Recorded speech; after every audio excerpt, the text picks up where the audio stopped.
லூக்கா 4:32. அவர் அதிகாரத்தோடு கற்பித்தார். இயேசு தான் பெற்றிருந்த அதிகாரத்தை ஏழைகளையும் தாழ்நிலையில் உள்ளவர்களையும் உயர்த்த பயன்படுத்தினார்.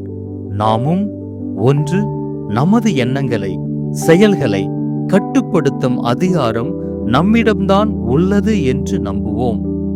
2, எனது சிந்தனையை நான் தான் நெறிப்படுத்திக் கொள்ள வேண்டும் என்று முற்படுவோம்.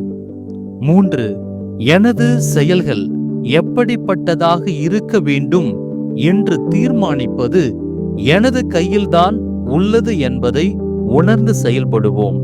தாழ்நிலையில் உள்ள நம்மை உயர்த்துவதற்காகத்தான் இயேசு வந்தார். அன்றாடம் ஆண்டவரின் வார்த்தையை உண்போம். ஆன்மா அமைதி பெறட்டும்.